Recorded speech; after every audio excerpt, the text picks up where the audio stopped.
안녕하세요. 시편 23편입니다. 네, 오늘은 믿음으로 돈을 구할 수 있을까? 이 주제를 가지고 여러분과 함께 또 나누는 시간 가져볼까 합니다. 네, 이 채널 시작할 때 제가 앞서도 말씀드렸지만은 이 땅을 살아가면서 힘들고 어려운 가운데 있는 그리스도인을 위해서 이 말씀 전하는 걸 시작을 했던 것인데요. 특별히 이제 돈 문제가 좀 많이 관련이 되어 있죠. 저를 포함해서 이 돈 문제와 관련해서 자유로울 수 있는 사람은 거의 없을 것 같습니다. 제가 오늘 이렇게 주제를 정한 것은 가장 관심이 많은 분야이기도 하고 이것에 대해서 또 가장 많은 오해가 있는 부분도 있지 않을까 싶어서 이 주제를 정했어요. 매년 새해가 되고 그러면 많은 교회에서 이제 새벽 기도 같은 거 하잖아요. 40일 새벽 기도를 하기도 하고 그러는데 저도 많이라기보다는 여러 번 해봤습니다. 근데 이제 그걸가 끝나고 나면 이런 얘기들이 좀 주위에서 들려오죠. 어떤 집사님은 40일 새벽 기도를 열심히 했더니 안 되던 사업이 잘 됐다고 하더라. 또 어떤 분은 직장에서 승진을 했다 하더라. 또는 자녀가 그동안 좋은 대학이나 아주 좋은 기업에 가게 되었다. 이런 간증 같은 얘기를 또 자주 듣고는 합니다. 이런 얘기를 들을 때 여러분들은 어떻게 생각하세요? 여러분도 복을 보통 세상에서 말하는 그 복을 받았던 기억이 있으신가요? 이거에 대해서 참 고민이 많았는데 이것에 대한 답이 좀 아닐까 이런 생각을 좀 합니다. 그러면 사실 이렇게 새벽기도 40일 이런 걸 잘해서 우리가 부자가 된다고 한다면 그걸 일반화할 수 있다라면 많은 분들이 새벽기도 나가고 응답받고 다 부자가 되었겠죠. 교회에서 가난한 사람들이 거의 없겠죠. 또 거꾸로 저도 그런 아픈 기억이 있는데 제가 이제 사업이 안 되고 이러니까 어떤 얘기를 이제 또 뒤에서 듣게 되냐면 저 분은 왜 믿음이 없는가 이런 얘기를 들을 때도 있었고 무엇보다도 힘들게 했던 거는 제 자신이 스스로 내가 왜 나의 믿음이 이것밖에 안 될까, 나의 신앙이 지금까지 교회에서 열심히 봉사도 하고 나는 노력을 많이 했는데 왜 나는 이렇게 뭐가 자꾸 막히고 힘들어지는 것일까? 그런 고민을 많이 했던 거죠. 그래서 오늘 주제로 이제 들어가서 좀 더 말씀을 드리자면 믿음과 돈, 이 두 가지를 좀 핵심적인 부분을 아주 근본적인 것부터 한번 짚어보고 싶어요. 이런 믿음의 본질, 가장 근원적인 것은 무엇일까? 이거를 좀 설명을 좀 하고 싶은데요. 성경 맨 첫 앞에 보면은 우리 다 아시겠지만 에덴 동산이 있고 아담이 있지 않습니까? 아담이 죄를 지어서 에덴 동산에서 쫓겨나요. 그 이후에 어떤 일이 발생했죠? 우리 인간이 죄 때문에 더 이상 하나님을 볼 수 없게 됐어요. 두 번째는 하나님의 음성을 들을 수 없게 되었던 거예요. 보지 못하고 듣지 못하게 된 거죠. 그러면 우리 인간이 하나님을 알 수 있는 방법이 없어진 거죠. 하나님을 믿고 싶어도 내가 듣고 보고 이래야 하나님을 알 수 있을 텐데 하나님을 알 수가 없게 된 거죠. 그래서 하나님을 아는 지식이 희미해지고 희박해진 거예요. 그럼 하나님 입장에서는 우리를 사랑하시기 때문에 우리에게 하나님이 누구이시다라는 것을 알려주고 싶지 않겠습니까? 그래서 바로 처음으로 하나님 주신 거는 이 말씀을 주신 거죠. 하나님의 말씀을 통해서 하나님이 누구이시고 우리와는 어떤 관계이고 하나님이 갖고 계신 계획과 꿈과 비전 이런 것들을 이제 알게 되어가는 거죠. 그리고 하나님이 원하신 것, 우리 삶을 통해서 하나님이 우리 어떤 관계가 되고 싶어 하시는지를 알게 되는 것. 이게 바로 말씀의 시작이고 사실 끝이라고 할 수 있을 것 같아요. 믿음은 이 말씀을 믿는 거예요. 예. 결국 그러니까 하나님을 아는 지식. 예. 그래서 호세아서에도 이런 얘기 하잖아요. 하나님을 힘써 알자라고 하잖아요. 그게 바로 믿음의 근본이 되는 거죠. 하나님을 아는 것.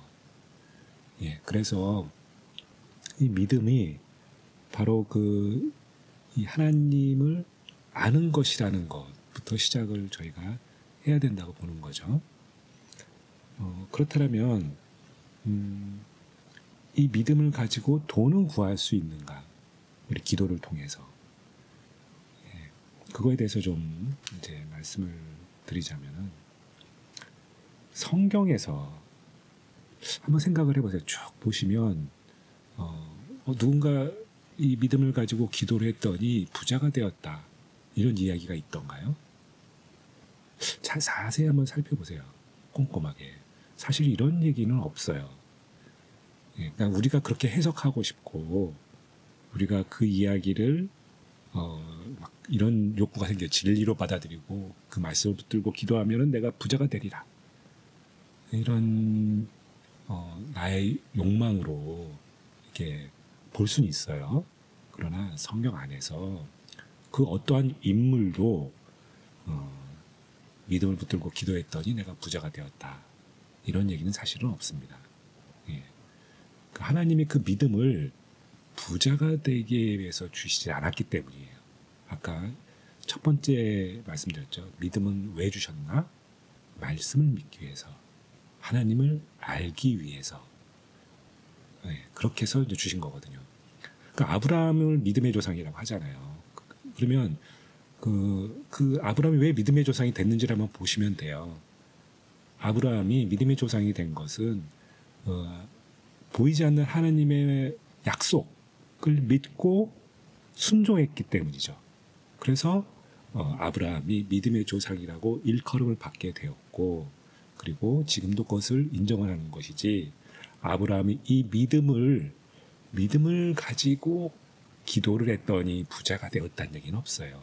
물론 아브라함은 굉장히 부자였다라고 하지만 그것이 아브라함의 기도가 아니었다라는 거죠. 저는 그 부분이 되게 중요하다고 생각을 합니다. 또 이런 얘기도 있잖아요. 자주 이런 얘기 듣는데 무엇이든지 구하면 받은 줄로 알라. 그래서 제가 부자가 되게 해주십시오. 이렇게 믿음을 갖고 기도하면 주신다고. 근데 이 앞뒤 문장을 잘 보시면 주님의 뜻 안에서예요. 하나님의 뜻을 이루는데 더 중점이 되어 있지 나의 욕망을 채우는 나의 이 환경을 바꾸는 나의 뭔가를 가지려고 하는 것을 채워주는 것을 중심을 생각하지 않는다라는 거죠. 이건 공통적인 겁니다. 또 이런 거 있죠. 나는 하나님의 자녀니까 이 세상의 복을 누릴 자격이 있다. 뭐 이렇게 얘기를 할 수도 있어요. 근데 그것도 자세히 봐야 돼요. 대표적인 게 돌아온 탕자의 비유 나오잖아요. 그 둘째가 이제 방탕한 생활 하다가 아버님 재산 들고 나가서 다 탕진을 해버리고 돼지가 사는 우리의 쥐염염 열매를 먹고 살잖아요. 예, 돼지의 그 양식이죠. 돼지 먹이를 먹을 만큼 배가 줄여서 아버지한테 돌아왔죠. 그리고 아버지한테 뭐라고 고백합니까? 아버지요, 저를 아버지의 종으로 써주십시오. 왜냐? 아버지의 종이 되는 게 세상의 종이 되는 것보다 낫다고 본 거예요. 예.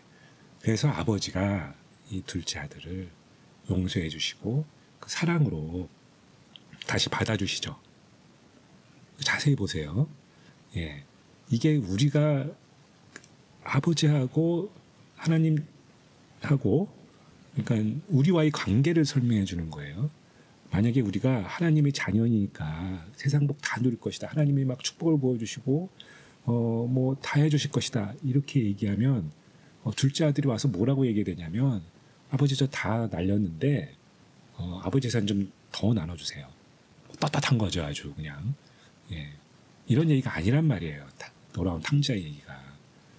그러니까 우리는 하나님의 자녀라고 하는 관계는 맞지만 그 관계 안에서 우리는 항상 죄를 지은 자였고 방탕한 자였고 그리고 그것을 회개하고 돌아온 아버지 품에서는 아버지는 사랑해 주시고 믿어 주시고 고마워하시는 거지 우리가 무슨 당당하게 얼굴 들고 뭐 해달라고 얘기할 만한 자격이 있는 자녀는 아니라는 걸 아셔야 되는 거예요. 그게 굉장히 중요한 포인트라고 하는 거죠. 그래서 이건 토기장의 얘기도 있잖아요. 우리에게 그 복을 주시는 것.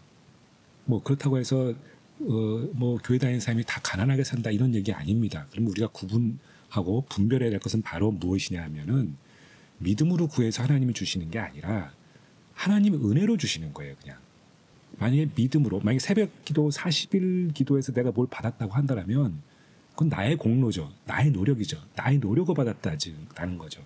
예. 그러니까 그거는 있을 수가 없는 일인 거예요. 그렇기 때문에 여기에서 중요한 것은 통이자기의 비유처럼 하나님이 주권자세요. 하나님이 부를 주시든 아니면 가난함을 주시든 그것이 나에게는 그 은혜가 족하다라고 하는 사도 바울의 고백처럼 은혜인 거예요. 그리고 우리는 그걸 받아들이는 거죠.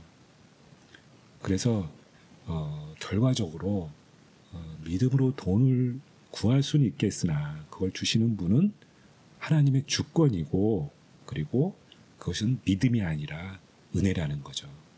그래서 이 부분을 제가 강조하고 싶었습니다. 그래서 오늘도 여러분들이 주님께 믿음으로 붙드는 것이 방법이 아니라 어떤 방법을 가지고 내가 무엇을 얻어낼 것으로 생각하실 것이 아니라 오늘도 불쌍한 저를 아버지께서 기억하시고 돌아보셔서 저의 이 어려운 것을 해결해 주시기를 주님께 기도합니다라는 게 맞는다라는 거죠. 그리고 그 기도가 이루어지는 것은 아버지 하나님께서 정하신 때에 아버지 하나님 뜻과 일치가 된다라면 그냥 하나님이 그 은혜로 우리를 사랑하는 그 마음으로 이루어 주시는 거죠. 설령 이루어 주시지 않는다 하더라도 그것이 우리에게는 아무런 문제가 되지 않는다라는 거죠. 이 세상을 살아가면서 우리는 아버지 하나님께 이 순종을 통해서 주님께서 그 믿음을 사용하신다는 것을 분명히 아시면 좋겠습니다. 네, 오늘도 도움이 되셨을지 모르겠습니다. 네, 함께 같이 기도하고 마무리하도록 하겠습니다. 하나님 아버지, 오늘 저희에게 믿음이 무엇인지 그리고 은혜가 무엇인지 알게 해주시니 감사합니다. 이 모든 기도 예수님의 이름으로 기도하였습니다. 아멘.